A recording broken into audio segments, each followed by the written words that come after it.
Hi and welcome to this week's Hymo SETUPS track guide. My name is Dominik Hofmann and I'll be taking you around the lap around the circuit of LeMans in the Cadillac GT car.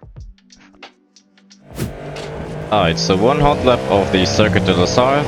To start your lap, get a smooth exit out of the 4 chicanes, over the start finish line, up through the gears, stay on the left hand side and prepare the braking zone to be as straight as possible into the Dunlop chicane from 6th down to 2nd gear. You want to cut this first part as much as you can to set up the second part and carry the speed through and have a smooth exit. Underneath the Dunlop bridge, up into 5th gear.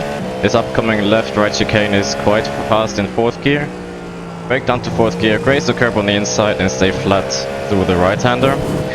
And tip route right here is a small tap on the brakes, and you want to carry as much speed through it as possible. Don't run out too wide because that will be a slowdown in the race.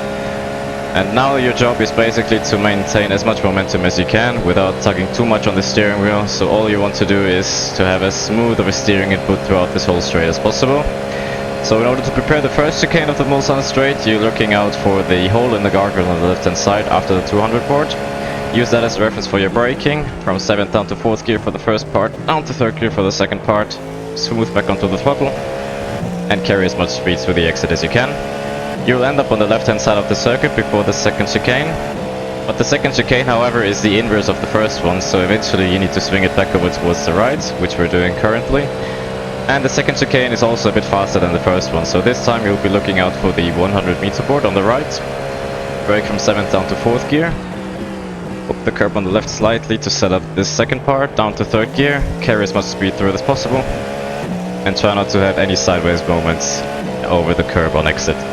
Now for the final part of the Mulsanne straight, you want to stay on the left hand side of the circuit, because the upcoming corner is Mulsanne corner, a small right kink leading into a 90-degree right-hander. Brake at the start of the curb on the right, from 7th down to 2nd gear, and cut as much on the apex as you can without getting a slowdown. Smooth exit up through the gears once again, onto this straight before Indianapolis corner. Now this corner has 2 distinct kinks in the middle of it, or this straight I should say. This straight has 2 kinks in the middle of it, but all you want to do here is, again, keep the steering as smooth as possible and cut as much distance out of it as possible. To set up Indy, you're looking out for the AstroTurf on the left. Start turning in at the end of it, brake in the straight line from 7th down to 3rd gear, graze the curb on the inside and don't run into the gravel on exit. And into Arnar's corner, a very clumsy small little corner. From 4th down to 2nd gear. Have a smooth entry, smooth mid corner and smooth exit. Don't try to be here in that corner because it's a clumsy little corner which can cost you a lot of lap time as well. Up through the gears once again and the approach to Porsche curves, which has an AstroTurf on the left hand side once again, which is a reference for turning in. From 7th down to 6th gear, slight tap of the brake, back onto the throttle again. Keep full throttle until this upcoming right-hander of Porsche curves, down 1 gear. And stay on the right hand side in order to set up this final part of the Porsche curves. Keep it in 5th gear, don't run out too wide because that will be a slowdown in the race. Up through the gears once again, up into 6th gear to set up the final part of the lap. You want to brake about 10 meters before the curb on the right.